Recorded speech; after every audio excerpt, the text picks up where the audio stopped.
Next, I'd like to introduce our Councilmember Elizabeth Crowley, who's here tonight.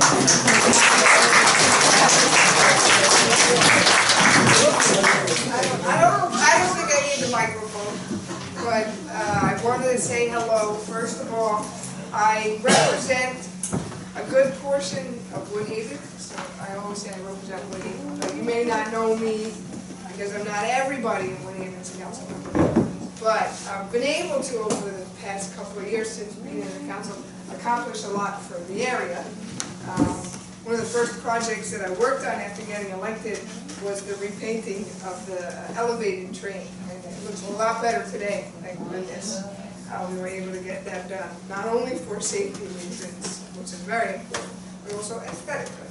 I think that the avenue looks so much better now that we're also, we repaved it and we're cleaning it, we're keeping it cleaner, more garbage pickup, garbage bins. But this year we also had the first universal pre-K in a Queens library, and we had that here at Woodhaven. It was really successful. Now the library is actually expanding in other locations. And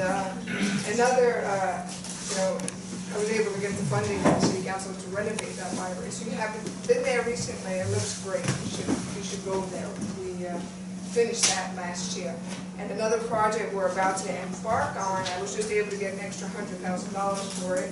I put aside $1.1 million, and that's for Mary Wayland Park, which is part of Forest Park on 76th Street. And that should be having a groundbreaking soon. And so I'm very excited about that. But today I want to tell you what's going on in the city. You know, I wanted to be here partly because I heard about the very sad and disturbing news of a young man being found dead at Forest Park. And I had a conversation with the commanding officer,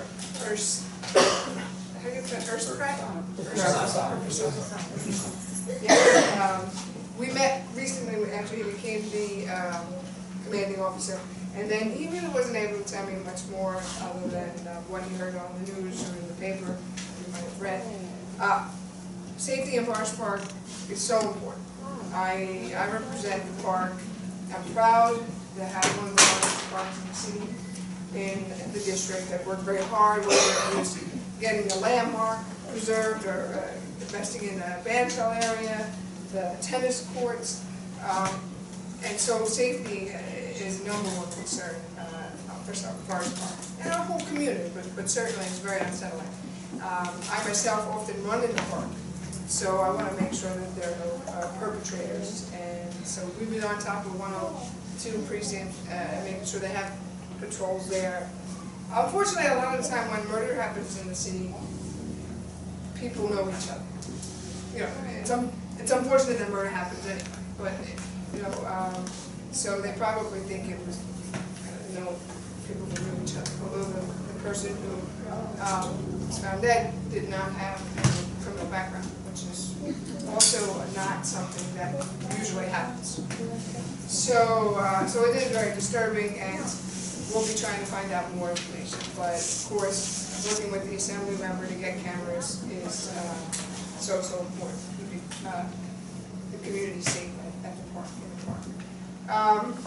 But in the City Council right now, we're working on balancing a budget.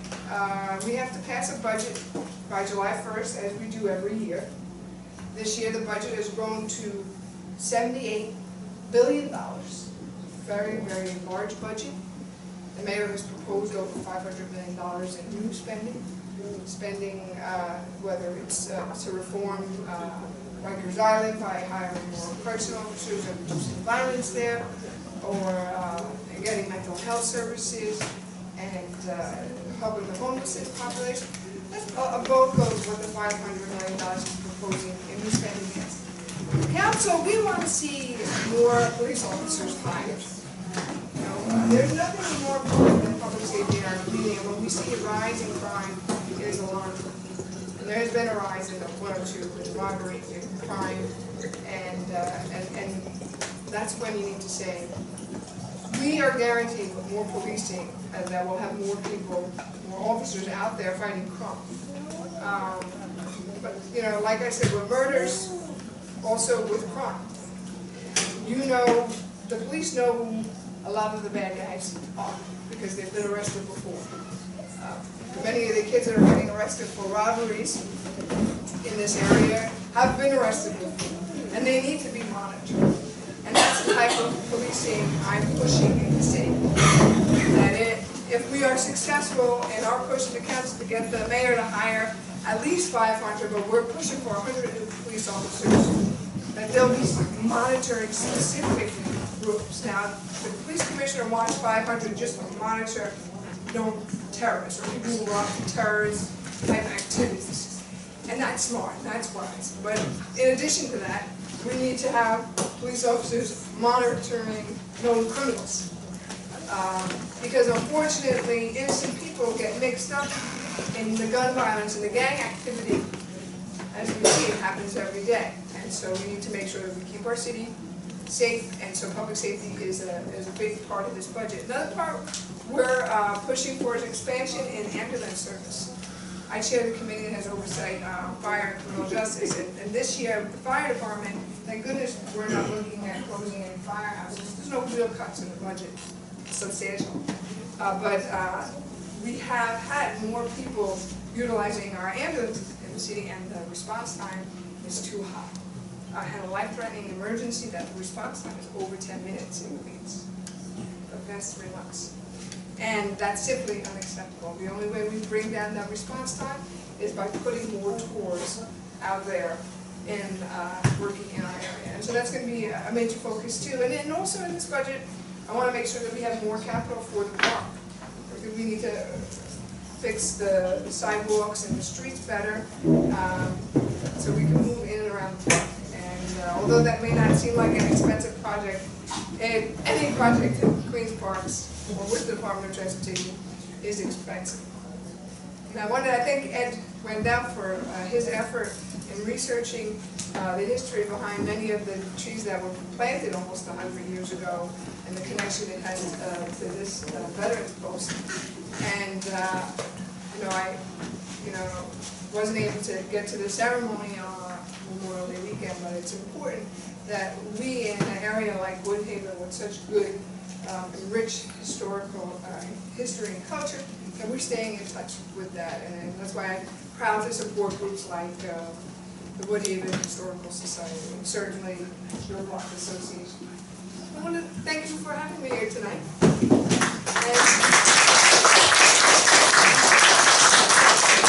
the office is in the atlas because I represent from Woodhaven all the way to Woodside. So Glendale's sort of in the middle. You know, Middle Village, Ridgewood, it's a little closer to Woodhaven, but it's a good area to visit too.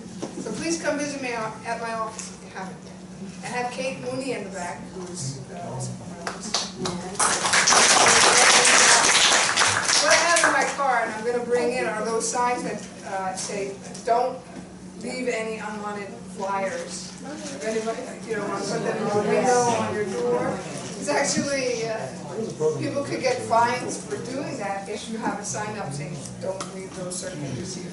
So I'll get them, they'll be in the back. And then I'll open up for any questions, if anybody has any. Is there one police on the forest? I was going to ask the police officer before. Last time I checked, there was no leads. I mean, there are some professional detectives that believe it's the same person, and then there are some that believe it's a different person. I thought all of them were the same, it's like 7 rapes. I thought it was all one. Yeah. I don't know about 7 rapes. I think that there were the assaults. I think there were 1 rape and 1 almost rape. And then other ones have been touches. Like fondling. Oh. And 1 is far too many, and nobody should be sexually assaulted or assaulted in any way. But it's tough to know whether they're all the same person. And so the last attack, if I remember correctly, was April, right around Easter of last year. It was Good Friday. He was a 16-year-old. Yes.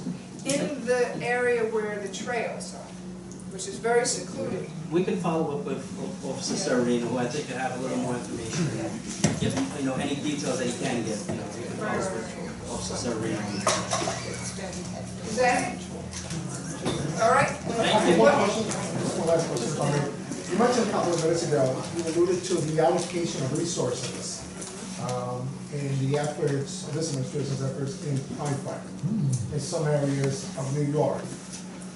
I remember last summer, there was a lot of criticism on the previous administration, particularly with the commissioner, because this administration claimed that they were profiling individuals. And you folks talked about some individuals who are known to be criminals or partaking in criminal activities.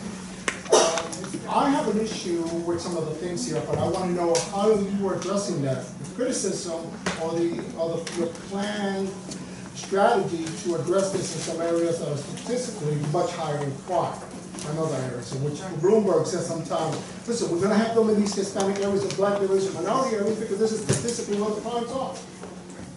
You, here in Woodhaven, we're attached to an area that is high crime. Yes. In Brownsville, more crime than most areas in the country. Now, the crimes that are committed in Brownsville are maybe 2% of the population. The 98% are good people that want a, crime-free area too. Unfortunately, it has a lot of housing projects and people who are living in poverty, more so than an area like Woodhaven. And there was a federal lawsuit that we were found as a city to be racially profiling as a stop and frisk, too much stop and frisk. But whether you agree with it or not, independent judge has said so. So that's what has happened. However, there's two different ways of policing. There are kids who grew up, or they're adults now, but when they were kids, they knew their local police. They had the community policing. That's the way things were in the good old days. That's the way I think we need to go back. I think kids are less likely to get into a life of crime, starting at 16, 17, 18, if there's police around them, watching them, knowing them, that'll take them to their parents, or even be on top of parents. Sometimes, a lot of times when kids are getting involved in crime, their parents aren't home, and there's not a presence. So there are a lot of family factors that are at play here. Some of this is what we're doing in the city, whether it's the UPK program all day, 4-year-olds, after school programs. Those are helping, we hope, to prevent crime. But the way I believe policing has to happen is once somebody gets arrested, even if it's for a minor crime, police have to stay on top of those people because they've already entered into the system. And if they're on top of them, I think they're less likely. The other kids aren't going to want to hang out with them because they know that, the cops are watching them. And so that type of policing I've been pushing. I helped the city fund a program called JRIP, which is juveniles who've been arrested for robbery. So juvenile robbery intervention program. And that focuses on 16 and 17-year-olds. And it statistically has been proven that when you have police watching these kids, that they're less likely to get arrested again. The recidivism rate goes down. It saves us a lot of money, too, because it's expensive to incarcerate people. And usually when you do that, they become more criminal. And so you don't want to send kids away. You don't have to. And if you stay on top of them and invest in them, they're less likely to do that. But you need that type of monitoring, and in order to do that monitoring, you need more police. So that type of community policing, instead of stopping and frisking entire neighborhoods, watching the bad guys. It's a good program. I think what you're addressing there basically is you're looking at a Band-Aid effect.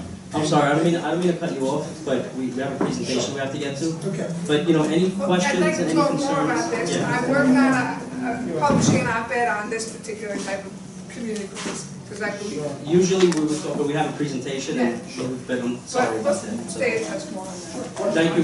Thank you very much.